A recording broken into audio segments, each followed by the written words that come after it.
os desenhos que saem do papel de Werner Schulz. O desenho sempre me seduziu, sabe?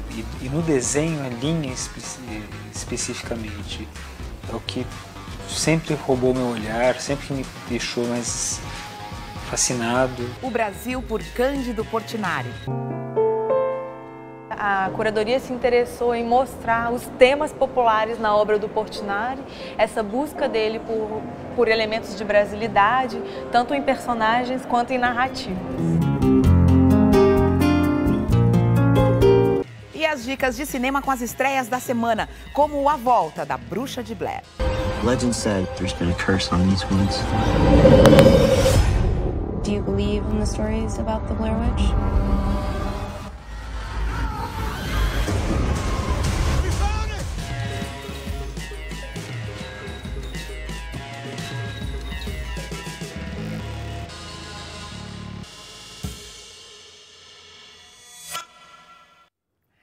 Metrópolis no ar. A gente vai começar hoje com cinema. E como o Cunha Júnior está rodando o Brasil, e eu sou uma pessoa bem relacionada, a gente tem um convidado especial aqui hoje, que é o jornalista e crítico de cinema, Roberto Sadovski. Muito obrigada pela sua presença. Obrigado pelo convite. Que bom que a gente vai comentar hoje as estreias a partir das visões legais que o Sadovski tem de cinema. E eu já vou puxar aqui com você... Puxe. Esse filme de terror da semana, estreia da semana, que tá todo mundo falando. A Bruxa de Blair. Não é continuação, né? É continuação ou não é continuação? É continuação. Na verdade, assim, o original era A Bruxa de Blair, e esse, como é moderno pra caramba, ele perdeu o artigo, é Bruxa de Blair. Vai entender por quê. Agora, é uma continuação meio esquisita, porque se passa 17 anos depois do filme original. E em vez da história andar e dar novas pistas pra gente do que está acontecendo nessa mitologia que eles criaram lá atrás, é basicamente uma versão um pouco mais moderna do filme original. É igualzinho. E quando você fala igualzinho, tem exatamente essa situação de pessoas acampando e aí... Isso. É que o primeiro filme era o quê? Eram 3 jovens que iam na floresta filmar um documentário sobre a bruxa, né? Então, foi aquela coisa quando começou a sair filmes com imagens encontradas, que eles falavam, né? A gente encontrou os filmes e é tudo de verdade, né? Só que de verdade, meu nariz. Esse filme, ele coloca o irmão de uma da menina do filme original, que 17 anos depois ele vai para o mesmo lugar tentar achar pistas do que aconteceu com a irmã dele. Assim, 17 anos depois, é pouco demais, é um irmãozinho desnaturado isso. Mas tudo bem, aí ele vai com uma mina que está querendo fazer um documentário também, um casal de amigos e mais um casal local. Então tem tipo 6 pessoas lá. Quando eles estão na floresta, acontece o que a gente espera que aconteça no filme de terror, né? E deixa a gente tão preso, na sua opinião, quanto o outro? Então, não. Não. Não. Meu problema é que o filme ele é tenso pela gritaria e pela câmera, mas eu acho que a gente está meio escolado, sabe? Quase 20 anos depois de ver filme de imagens encontradas, de câmera balançando e de atores amadores e tal, e você fala, eu já vi isso antes. Mais ou menos. Então, assim, quem quer entrar e encarar uma horinha e meia de tensão barata, tá de boa, mas eu saí meio... Entendi. E o próximo filme aqui é um filme que também tem leva essa sensação para o espectador, O Homem nas Trevas? O Homem nas Trevas aí é outro papo. É outro papo. Aí é outro papo. Porque é um diretor uruguaio, né, o Fede Álvares, e ele tinha feito há alguns anos um curta na internet chamado Ataque de Pânico, que eram tipo naves alienígenas atacando Montevidéu. Daí esse curta rodou o mundo, o Sam Raimi viu esse curta dele e contratou o Fed para fazer a refilmagem de Evil Dead. E ele fez, só que era Evil Dead, uma coisa mais, apesar de ter liberdade, é mais fechada com a ideia de fazer um Evil Dead. Esse filme ele teve um pouco mais de liberdade e também traz um elenco pouco conhecido, tirando o ator principal que a gente chega já nele. A gente tá vendo aí algumas imagens já, algumas imagens do filme, e a ideia é muito bacana. E é muito barato também, né? Que é uma locação só. São 3 jovens que vão roubar uma casa que pertence a um cara que é cego. Eles sabem que tem uma grana lá dentro, Eles acham, bom, vai ser mole, a gente entra, rouba do cego e vai embora. Só que o cego, além de ser um cara meio casca grossa, né, ex-veterano de guerra e tal, ele tem meio que um segredo que ele esconde nessa casa. Então, o filme é tenso de você ficar na pontinha da cadeira, assim, o filme inteiro. Aí sim, você vai e fala, esse é um filme de terror legal. O Homem nas Trevas, olha aí. Esse me deixou com a respiração meio presa. Engraçado, o original é Don't Breathe, né? Não respire. Mas deram um nome bacana aqui, né? O Homem nas Trevas. Muito bem. E o seu próximo filme aqui, que você caçou nas nossas estreias aí, Cães de Guerra. Cães de Guerra é um filme engraçado, até porque ele é uma comédia, né? Uma comédia de ação do Todd Phillips, o mesmo cara que dirigiu a trilogia Hangover, né? Se Beber Não Case. E ele conta a história real de dois caras, dois moleques praticamente, que eles venceram uma concorrência do Pentágono para fornecer armas para o exército americano durante as guerras lá no Oriente Médio. E assim, moleques que não fazem a menor ideia do que eles estavam fazendo, eles ganharam a concorrência porque o preço deles era muito barato, e eles se metem num mundo de fornecer armas que vai muito além do que eles esperavam que fosse ser, e é muito mais perigoso também. Então, é um filme, assim, ele é muito acelerado e ele é movido a carisma, né? Os dois atores principais, que são o Miles Teller e o Jonah Hill. Que a gente está vendo aí na tela agora. Que é o que eu sempre esqueço o nome dele, né? Do Jonah Hill. É impressionante como eu esqueço o nome dele. Eles seguram muito o filme na base da carisma. Muito mais o Jonah Hill do que o Miles Teller, que eu acho um ator bacana, mas ele é meio que o escada do Jonah Hill. Mas é um filme que surpreende. Eu acho que ele deixa as pessoas esperando uma coisa e ele entrega uma outra completamente diferente. Eu achei o filme legal. É tenso, é engraçado e funciona bem. Que bacana. E a próxima, hein? Herança de Sangue? Herança de Sangue. Herança de Sangue é uma história engraçada, né? Porque é o Mel Gibson como ator. E a gente sabe que o Mel Gibson meio que jogou a carreira dele no ralo faz alguns anos, por causa de todas as polêmicas fora das telas, né? Que ele se envolveu. Que ele se envolveu, acusações de antissemitismo, a treta que teve com a ex-mulher dele, né? Que ninguém sabe se é fato ou não. Ela disse que ele bateu, ele disse que não, mas ele é um cara que ele teve problemas com alcoolismo durante muito tempo, ele falava muita besteira e tal. Então chegou um ponto que Hollywood falou, quer saber? A gente não quer mais saber desse cara como astro, não. Então nos últimos anos ele foi coadjuvante de filme do Stallone, né? Os Mercenários, fez alguns outros filmes menores, e esse Bloodfather, esse Herança de Sangue, é uma produção do Luc Besson, que ele meio que faz esses filmes de ação com os atores mais velhos, fez com Liam Neeson, fez com John Travolta. E o do Mel Gibson, ele é um cara que a filha dele sumiu faz um tempo e volta depois que ela mata um traficante e ele fala, bom, é minha filha, eu tenho que protegê-la do jeito que for. Então funciona como um filme de ação. Eu acho legal ver o Mel Gibson nessa fase da carreira dele meio estranha, né? Que ninguém confia mais grana nele. É um filme independente, de produção independente e tal. Mas ele tá com um filme como diretor de novo, né? Que vai sair esse ano ainda. Tá. Então ele também estava com esses trabalhos paralelos. Tá. Né? Ele dirigiu Paixão de Cristo, dirigiu o Apocalipto depois, né? Antes ele tinha feito O Coração Valente e fez um filme de guerra chamado Hacksaw Ridge, que é sobre um pacifista que vai lutar na Segunda Guerra Mundial. Você gosta do trabalho dele de diretor? Gosto bastante. Eu acho o Coração Valente, assim, incrível. Eu gosto de Paixão de Cristo e eu tento me manter um pouco longe de toda a polêmica que ele desperta. Eu acho que o que importa é na hora que a gente senta, ver o filme e aquilo ali é o que vale. Muito bem. Agora a gente vai falar de um filme que acho que você conhece bem. Acho que sim, que já estreou. Já estreou. Cunha Júnior, inclusive, comentou aqui com a gente, mas a gente quer saber de você. Tenho certeza que ele comentou. Claro, né? E vocês dois devem ter comentado juntos também. Star Trek. Star Trek Sem Fronteiras, que é o terceiro filme dessa nova fase do Star Trek, né? Que teve o reboot que o J.J. Abrams fez em 2009. Daí fez a continuação, que é o Além da Escuridão, que os fãs mais radicais não gostam, mas eu acho que os fãs mais radicais têm que dar uma relaxada na vida, sabe? Quer dizer, então, que você não é um fã radical? Não sou um fã radical. Eu sou muito aberto a reinterpretações e reinvenções. Eu acho que a série original tá lá para quem quer ver, os filmes com o elenco clássico estão lá para quem quer ver, os filmes com a nova geração, que são muito ruins, estão lá para quem quiser ver também. E essa reinvenção do J.J. Abrams está aí também para uma geração nova.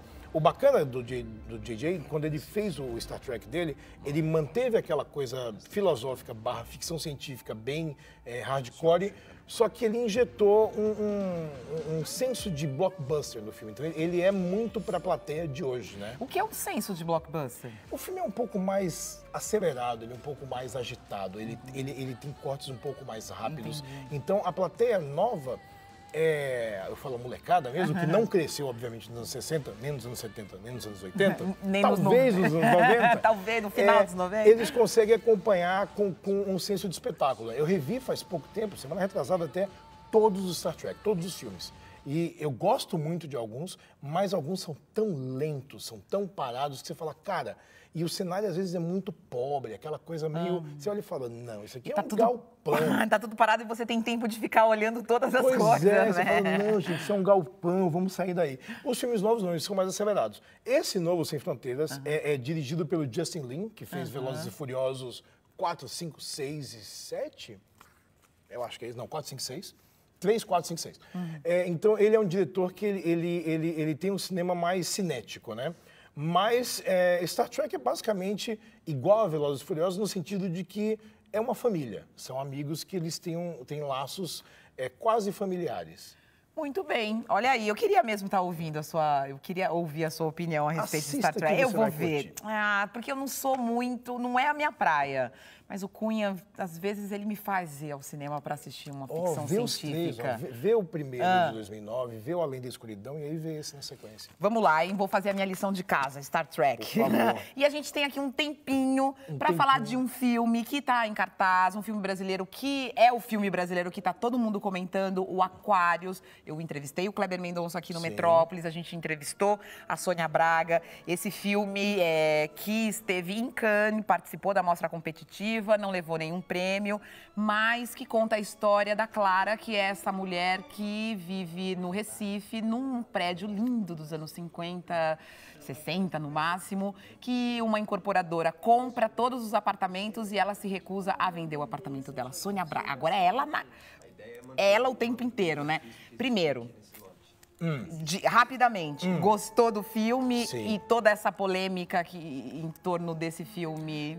Eu gosto do filme e eu acho que a polêmica em torno do filme enfraquece o filme, não deixa o filme respirar, porque o filme acaba se tornando símbolo de coisas que ele não precisa ser. Ele tem a Sônia Braga, ele não precisa de nada disso. Ela tá, assim, incrível no filme. Eu acho que ela precisava de uma história bacana para ela se reintroduzir no cinema brasileiro. Aquários foi o filme certo para ela na hora certa. E ela tá tão bem no filme que eu acho que todo esse oba-oba em torno dele é meio inútil, sabe? Talvez alimente o próprio marketing do filme, porque tá todo mundo falando dele, né? Mas, por outra forma, eu prefiro... Foi o que eu falei nos outros filmes, né? Eu prefiro que o filme funcione... Ele, pra mim, eu não preciso de nada que tá ao redor para poder curtir ou não. Talvez as pessoas precisem separar isso, porque a discussão que o Kleber coloca na sociedade é uma discussão que existe, Claro, e que tá aí. Óbvio. Mas que você também a gente precisa saber dosar essa história, né? Nós somos animais políticos, certo? Mas não político partidário. Político de que a vida é isso, de você lidar com as pessoas, lidar com as situações. E o Aquários é um filme que ele não é maniqueísta, né? Ele não toma partido da Clara especificamente. E ela não é tipo, o pobre contra o rico. Não, ela também é uma pessoa de bens, uma pessoa de posses, uma pessoa até muito chata. Às vezes você fala, para com isso, sabe? Entrega esse negócio, né? logo. Segue a vida. Então, é legal que ele não quer que você desvie seu foco para um lugar específico. Então, o filme fala de coisas muito mais bacanas do que a polêmica em torno dele tentou levantar. Muito bem. Eu só posso agradecer a sua presença aqui no Metrópolis. Eu que agradeço. Foi um prazer, viu? Prazer todo meu. Você está convidado sempre. Opa. Aí, com o Cunha Júnior também, tá? Sim. E eu quero falar para vocês agora de uma dica que o Cunha Júnior, eu tenho certeza que vai gostar. Acho que você também. Veja. Sábado e domingo tem a 7ª edição do Festival Amaldiçoados, hein? Amaldiçoados, vocês gostam, ó. São animações de terror e suspense de vários países dedicadas ao público adulto. A mostra está em cartaz no Museu da Imagem e do Som com ingressos entre R$5 e R$10.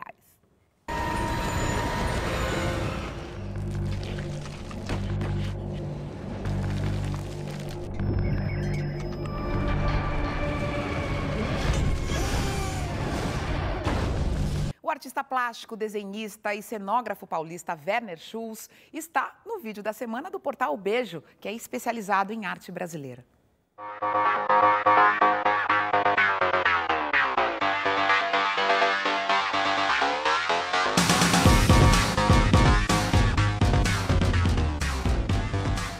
O desenho sempre me seduziu, sabe?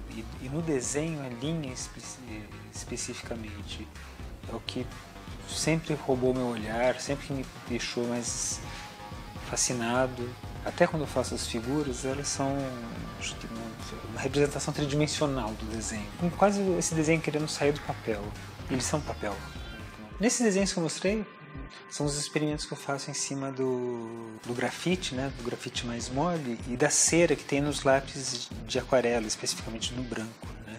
Mesmo numa imagem onde eu estou utilizando só aquela cor dura do grafite, eu consigo extrair de repente algumas tonalidades, uns tons de azuis que vêm desse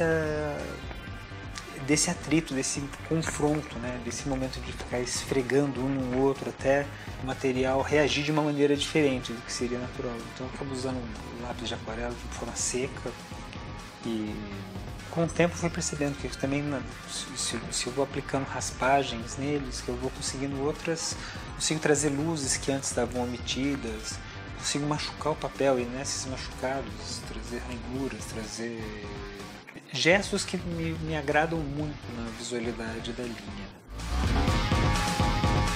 Nesse trabalho físico, né, sobre o suporte, me lembra muito, por exemplo, assim, eu sei das teorias sobre teatro a respeito do Grotowski, quando ele trabalha com a exaustão física. Então você chega e você está buscando sempre um gesto primordial, um gesto autêntico, limpo.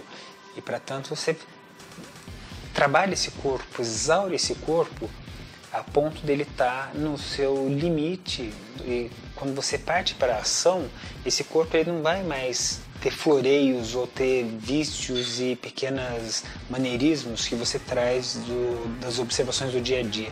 Mas ele acaba sendo sintético e objetivo, porque a energia que ele tem é para executar aquela função.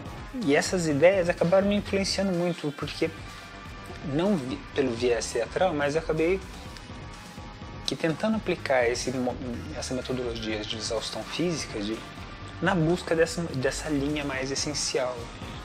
Então, essa linha que por vezes ela é incisiva, agressiva, mas tentando achar um gesto que fosse definitivo, pelo menos naquela imagem.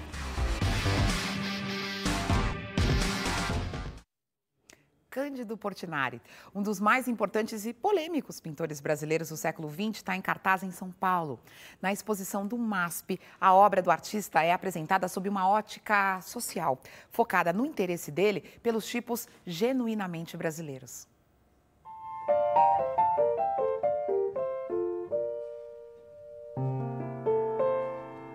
O MASP tem uma história antiga com o Portinari, mais ou menos desde a fundação desse prédio aqui, em 48.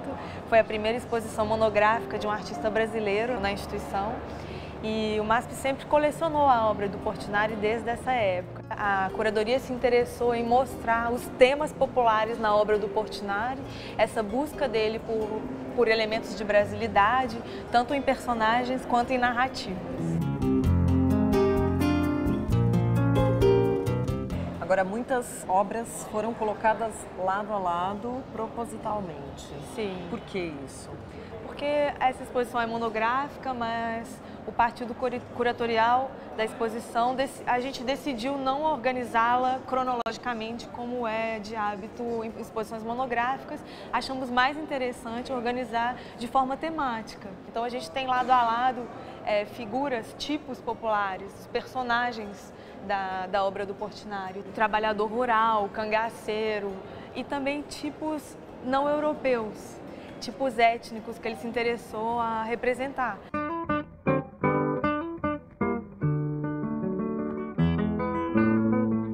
É a primeira vez, ou uma das primeiras, a gente não sabe exatamente, que essa obra é exposta. Por que ela foi colocada nesse lucro dos retratos?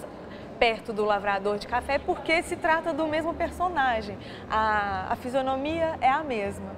Ela foi feita a partir do mesmo modelo, que é o seu Newton Rodrigues, o modelo que trabalhou com Portinari durante anos e que foi o principal modelo dele para o carregador de café, para o lavrador de café e para essa figura do negro que ele queria valorizar.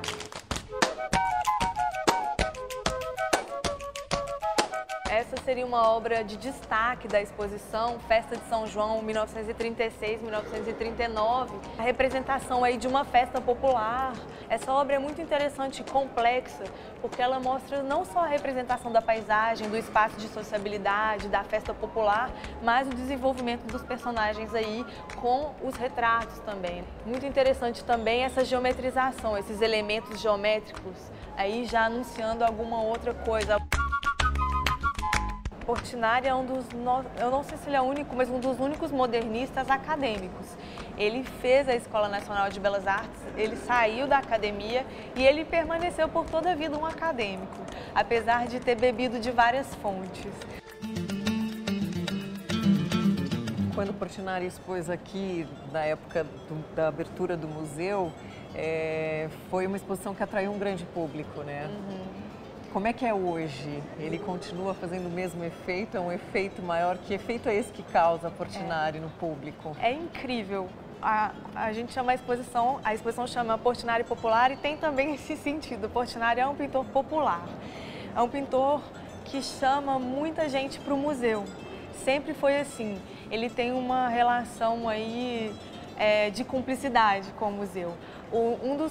Das nossas pinturas mais conhecidas e a pintura mais postada em redes sociais é uma pintura do Portinari, A Criança Morta, que da série Retirantes, de 1944, que entrou no museu em 48, na ocasião da primeira exposição dele.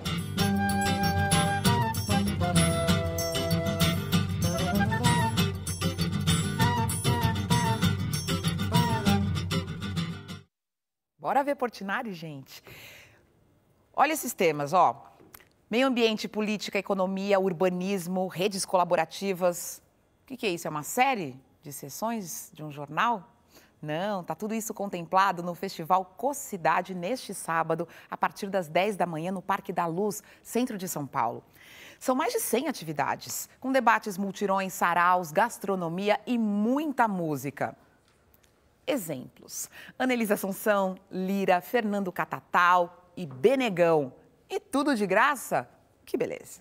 No mundo dela, quando ela acende a vida se revela. Já não havia mais o que fazer fora do mundo dela. Meu mundo dela meu mundo dela. O mano pira, mina pira com o mundo que se revela. Bom, em meio ao clima de comoção que ainda toma conta do país, com a morte de Domingos Montanher, o Metrópolis de hoje faz mais uma homenagem ao ator paulistano. Manipulação exige assim uma grande paciência do manipulador, né? Porque o boneco ele é muito temperamental normalmente, sabe? Ele não vai assim sendo manipulado.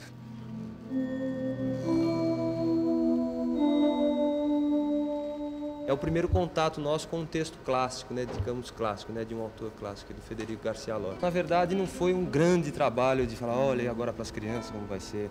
Ele tem uma comunicação também com as crianças, é só a gente saber colocar as coisas no lugar certo. Assim.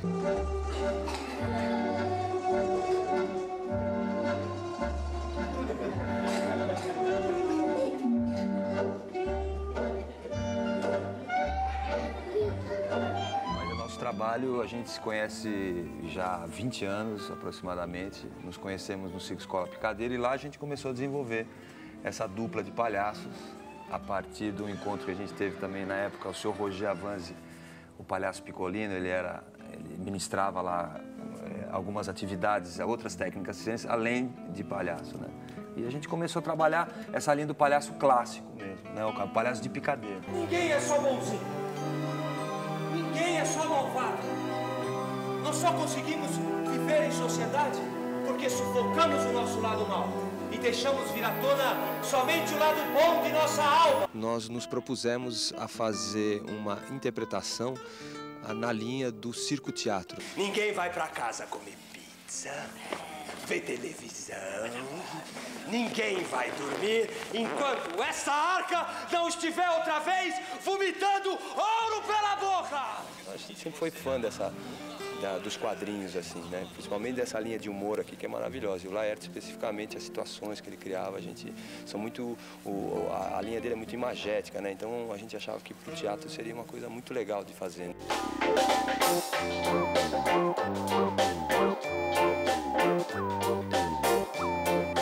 Somos todos trapezistas, mas como o La Mínima tem uma característica de trabalhar com o humor, com o palhaço, ele tem números de trapézios tradicionais, truques tradicionais de grande dificuldade, mas sempre com uma característica de humor. Então é uma leitura nossa do grupo dentro de um número de trapézio volante.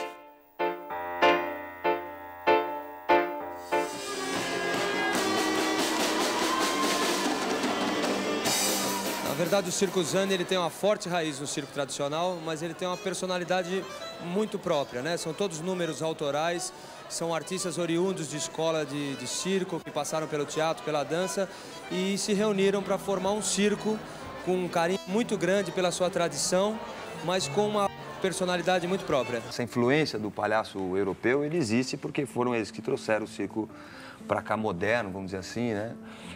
Então a gente sofre muita influência, lógico, próprio dos atos de palhaço, tem muitos que são feitos aqui e que são originários lá da Europa, né? Só que, como todo ato de palhaço, ele vai se transformando de acordo com os palhaços. Então a gente foi criando um tipo de comicidade muito brasileira, assim, né?